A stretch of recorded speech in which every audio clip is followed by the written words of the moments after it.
BioCentury This Week is brought to you by IQVIA Biotech.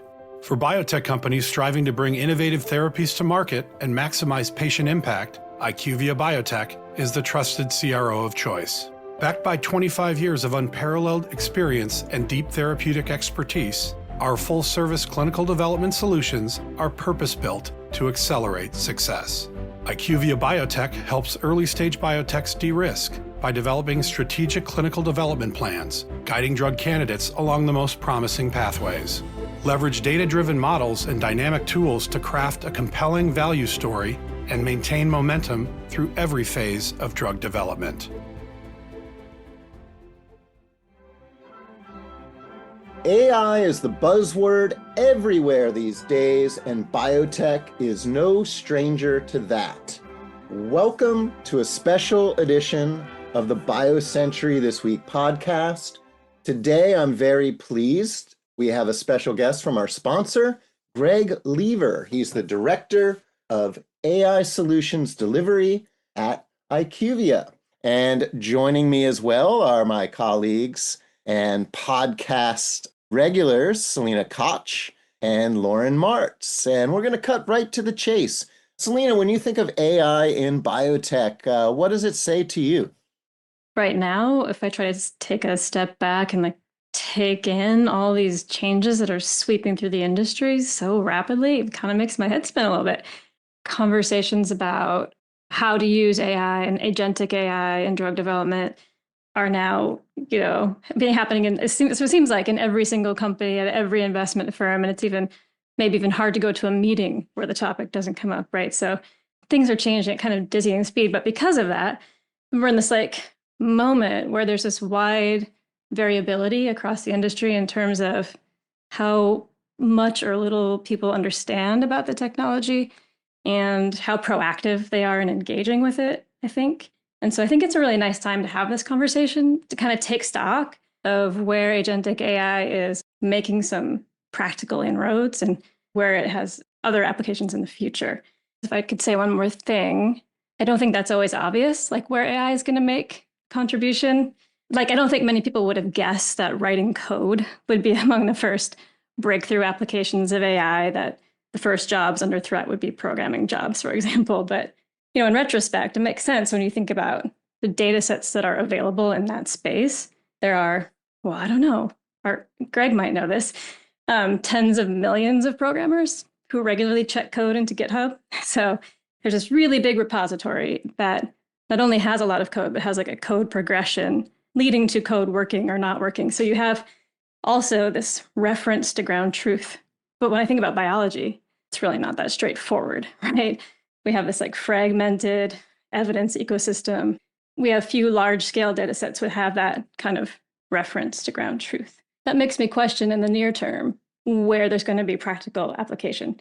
If you think of protein design, for example, I can imagine that optimization of antibodies and proteins along certain parameters will be happening. It is happening, right? But wholesale de novo design could take a while longer. I don't know.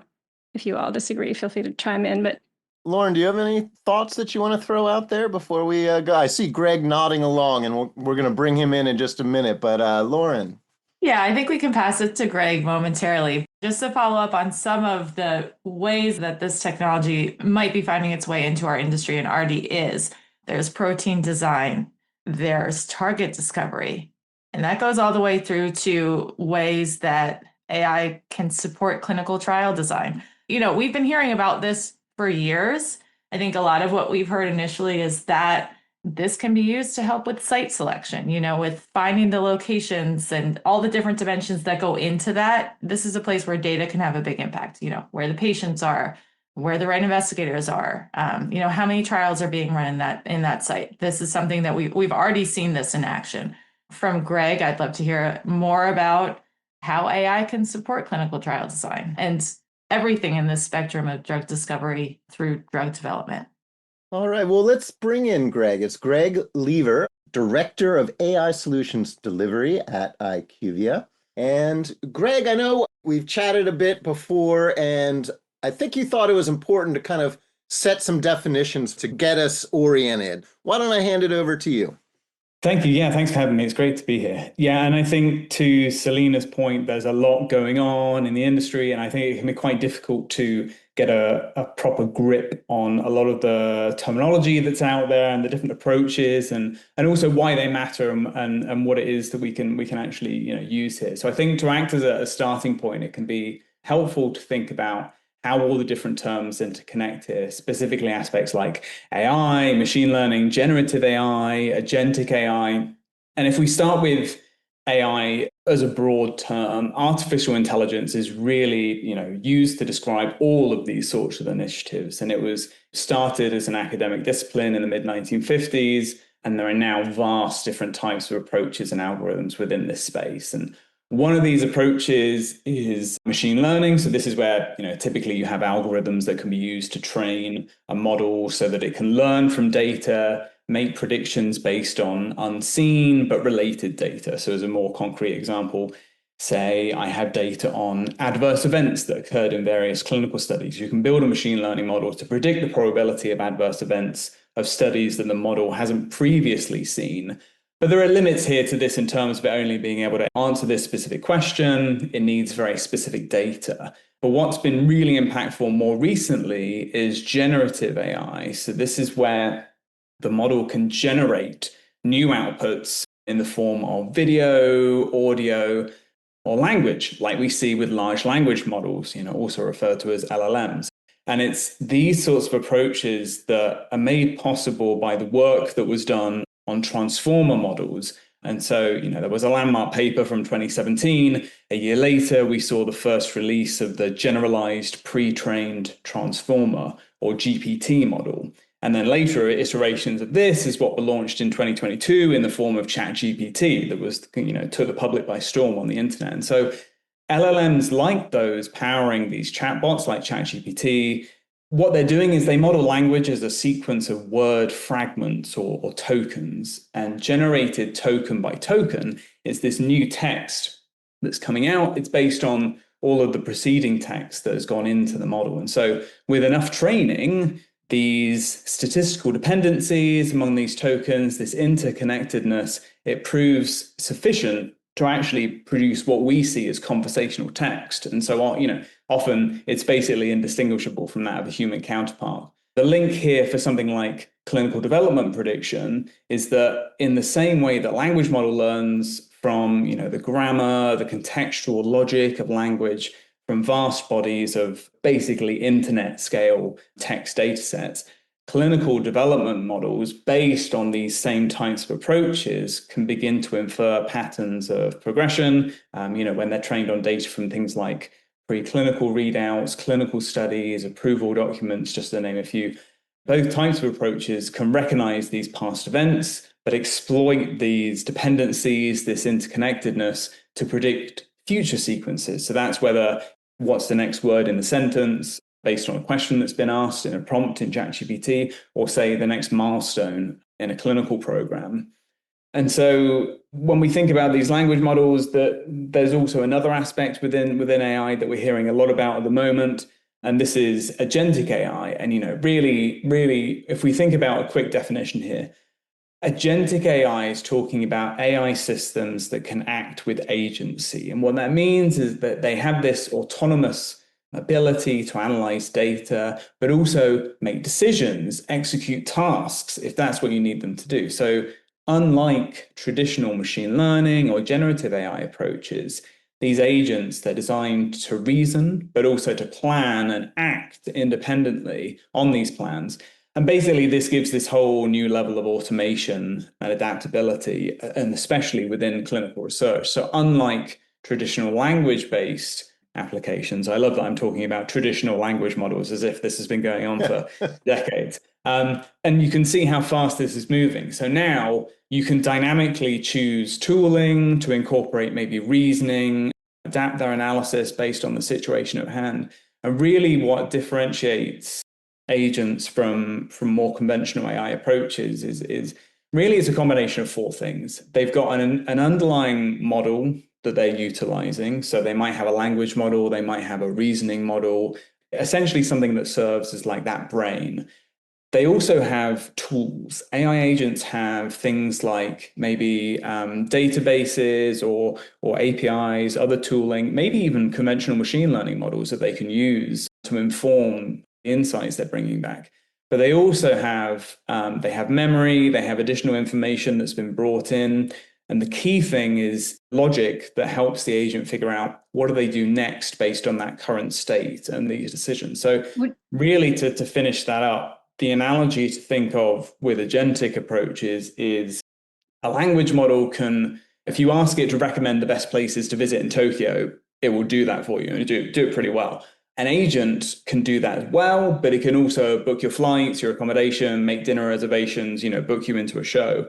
These are the sort of autonomous aspects that we're then seeing. And, as you can imagine, within life sciences, healthcare, clinical trials, there are huge amounts of guardrails and other approaches that we need to make sure are in place before we just, let these agents go off autonomously and do what they want.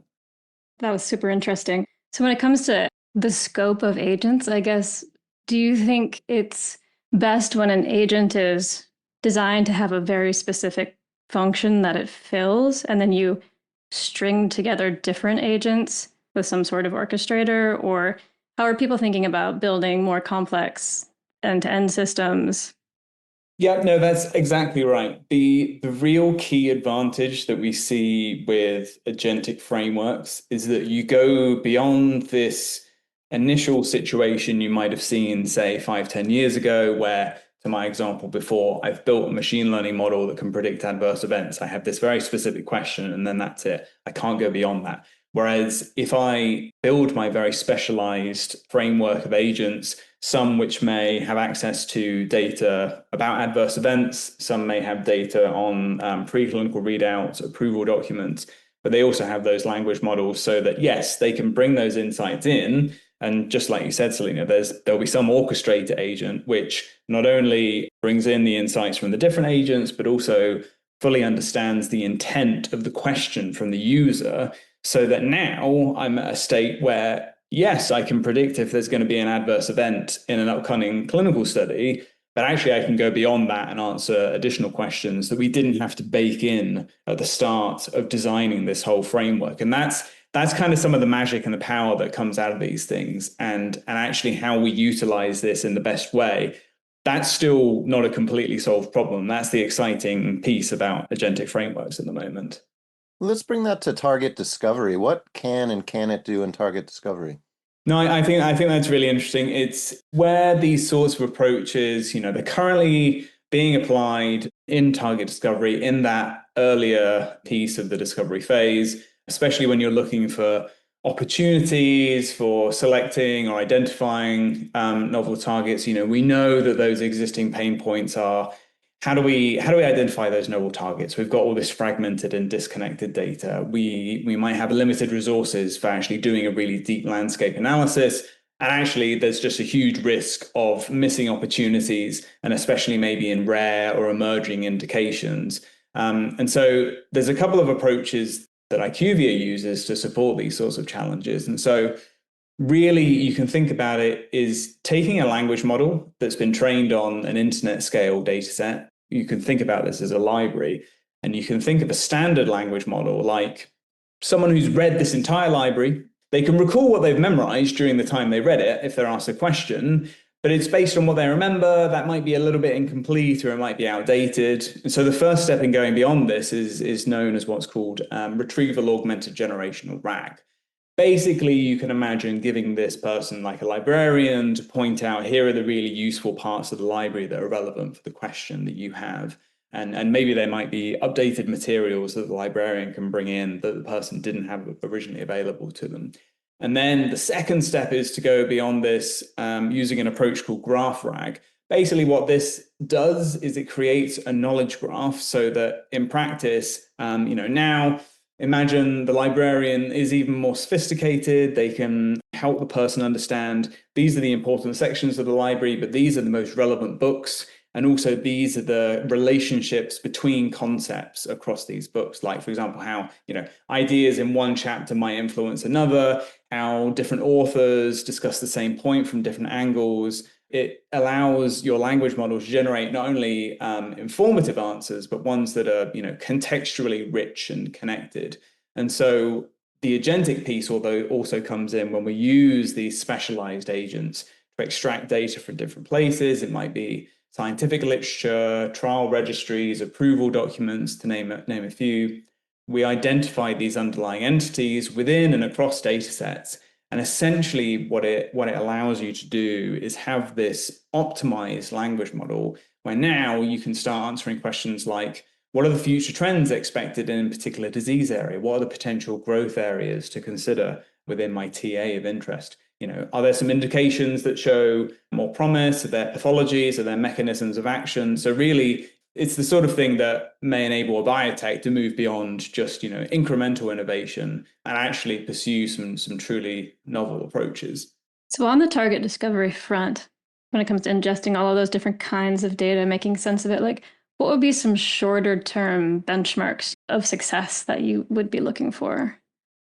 And I think this has to really align with your metrics for success in terms of your overall R&D pipeline. And so if there's maybe kind of more assets that you've got in mind, and it's always going to be these longer timescale considerations of, right, this is what I'm looking at to say de-risk my R&D pipeline for the next, say, 10 years. If I'm looking at a 2035 roadmap, these are the mechanisms of action, or these are the interesting kind of pathologies or indications that I need to be identifying now.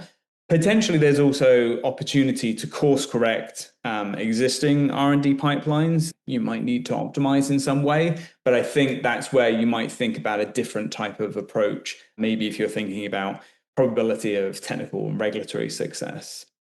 That's fascinating stuff, Greg. I'm curious, what's next? Exactly. So while this knowledge graph creation work is the sort of thing that's happening right now, as agentic frameworks mature and we begin to expand on their capabilities, you can imagine agents completing tasks like, okay, go through this knowledge graph that's available to you, identify indications where an asset may not have been successful based on data available. You might be able to utilize existing subpopulation analysis models to predict where patient subtypes may in fact respond well to a previously failed asset. And this supports things like defining eligibility criteria for future studies in a similar way to looking at approved therapies and identifying potential areas of expansion. And this is something that drug repurposing as a concept has been working on for a while. But it's really going to be accelerated by agents being able to work autonomously over this data, but also being creative about how to bring back these insights. And I think that's something that often gets underestimated, is the language model's capabilities for creativity, but also being mindful that doesn't turn into hallucinations, which that was what I was just going to ask you about. How do you be mindful that it doesn't turn into hallucinations? I mean, you want to use positive controls, I assume, like any experiment. Does it tell me the things I expect to see? But are there other tips? So I think really one of the things that's crucial to thinking about is, in the same way that you have to utilize various metrics and key performance indicators when you think about any kind of predictive model, whether you've just put something together in Excel or you've got a simple machine learning model, and agents have exactly this as well. And so large language models will have things like temperature and other parameters and aspects that you can look at to test whether it's hallucinating or whether it is genuinely being creative. And I think one example to think about is you can think of this future where you might have a biotech with an interesting asset or a particular mechanism of action.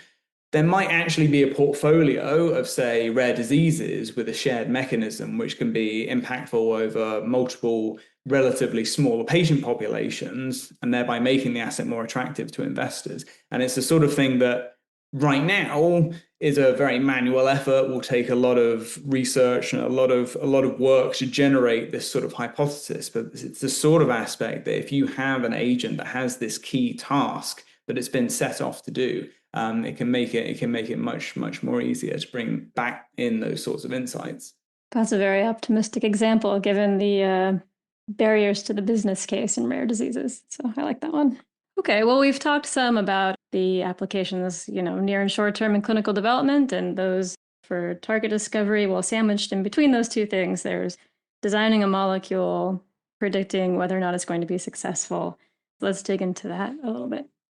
Absolutely. So I think one of the things to think about in terms of some of the forward-looking, future-thinking aspects as well is that once a target has been identified, the sorts of things that maybe early-stage biotechs can think of is that AI agents are going to increasingly be used to assess things like technical, regulatory, operational success, and really how they can reduce their risk and increase confidence in their development strategy. And so the way these sorts of things will work is there'll be these specialized agents that will be able to understand aspects like, okay, I might have a PTRS agent, which is looking at mechanisms of action, patient populations, related existing approvals. I may also have data retrieval agents looking across scientific literature or conference abstracts. I may have trial search agents looking across existing clinical trials. And so this then gets all brought back together by an orchestrator agent that not only brings in the insights from these specialized agents, but can really understand the intent of my user's question, which is basically saying, what's the potential of my early stage asset? And then by extension, you can utilize existing molecular design approaches or target design approaches to say, and is there some better design that I could think of here that will really accelerate my clinical development? Yeah, so in protein design seems to be a little further ahead of, say, small molecule design, unless I've misunderstood. But there is a neat idea I heard recently of, so if language models, they tokenize language, as you were saying earlier, where the smallest unit of meaning is the word, as opposed to the way we learn language is building it up from letters. That there is an analogy in the small molecule space of tokens or bits of molecules with certain functions, and that you might be able to have like a tokenized library of functional components that could be built into. Anyway, what tell us a little bit in the small molecule front, what you're hearing that could be a step change. So I think what we can think of in terms of the protein and antibody modeling space is things like protein language models, where that fundamental token or fragment is either an amino acid if we're thinking about proteins, or nucleic acids if we're thinking about other structures like DNA and otherwise. And I think really you can think about molecular language models that actually build up this concept at the atomic level and potentially also at the electron level as well. And that's actually where a lot of my academic studies and academic research is in how do we build up a sufficient electron density to understand how these small molecules can best interact with their targets and be impactful in a clinical setting. And it's something that the language models are definitely going to really accelerate in the coming years. And it's a space that we really need to keep an eye on. That's very cool. And then if we want to even go further afield, I guess, in our imaginations here, what can happen? I just heard a really interesting talk at our Grand Rounds conference on the possibility of quantum computing really speeding up simulations, particularly around all the electronic states and things like you were just talking about. But that's not here yet. And that's probably also an entire podcast. Yeah. I think it would be great if we could get into a little bit about the clinical trial design AI applications, where we are now and where we could be, in the future. Yeah, that's a really interesting point. And I think there's a lot to speak about. But I think what I would say is AI is really transforming trial design. It's doing things like quantifying site and patient burden, being able to look at things like protocol complexity, but also simulating operational outcomes. So not only can we use these advanced analytics and other conventional machine learning approaches to really predict how different decisions within the design process, like eligibility criteria and visit schedules, how they might impact recruitment rates, patient retention, or site performance. But now, with increasingly generative AI, it's enabling these sponsors to really optimize these protocols, really say, okay, this is what may happen in the current state, but how do I make this even better? How do I forecast that site activation?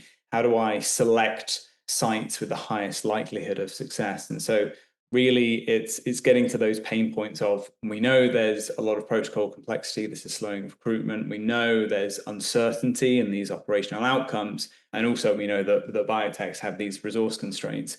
And so really what you can do is you can begin to demonstrate this value and sort of leapfrog across a lot of these constraints by utilizing AI.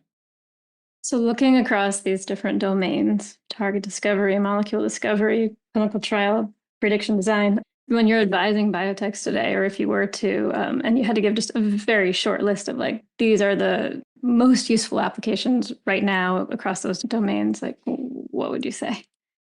I think it's about making sure that you've tried to have that coverage across the clinical development life cycle, or the pieces that are important for you, to make sure that, okay, in the discovery phase, maybe you're thinking more about target ID, generative approaches for design. When you do get that asset into the clinic, really, how are you optimizing your protocol? And then also maybe when you're thinking about the regulatory space, how are you utilizing AI to really think about what are the compliance changes that are happening globally or in my target market, and how do I need to basically de-risk my development and be able to anticipate these things and act earlier? And that's in a nutshell what these AI approaches are providing you the capability of. Is there any application right now where you'd say, just steer clear of that one, or don't expect a lot from that just yet? So I think one of the biggest challenges that we might want to leave to slightly more well-funded outfits is the notion of in silico clinical trial simulation. And this is an aspect that has had lots of attention over many years from many different types of approaches. It's something that generative AI, agentic AI, and specifically foundation models are going to have a massive impact in, but it's still very early days. Well, we've been talking AI in biotech with Greg Lever of IQVIA. And Greg, I'd just like to get your closing thoughts. Yeah, absolutely. I think really one of the things to think about is that for those biotechs, early stage biotechs, those sort of outfits, agentic AI really offers the ability to compete at scale. And whether it's identifying novel opportunities, designing smarter trials, accelerating development with fewer resources. But not only that, the other approaches that we talked about, be it generative AI and also conventional machine learning, can be helpful in attracting investment. Utilizing these approaches to give this more objective, data-driven view of asset risk, but also asset value. And so supporting things like capital allocation, the potential to de-risk these investment decisions, I think that's going to be really impactful. Excellent. Well, Greg, thank you so much for joining us. The way things are moving so quickly, we're going to have you back on tomorrow. I don't know. It's tough to keep up with everything that's going on in how AI is helping to improve how we work in biotech. So once again, this has been the BioCentury analyst team speaking with Greg Lever, Director of AI Solutions Delivery from IQVIA. A special thanks to IQVIA Biotech, our sponsor, as well as Kendall Square Orchestra, the Boston-based ensemble that does the music for all of BioCentury's podcasts. Tickets are on sale now for their new season. We will catch you on Monday with the regular BioCentury This Week podcast. BioCentury would like to thank IQVIA Biotech for supporting the BioCentury This Week podcast. To learn more about how IQVIA Biotech can help you turn your vision into venture capital, go to IQVIAbiotech.com/visionaries.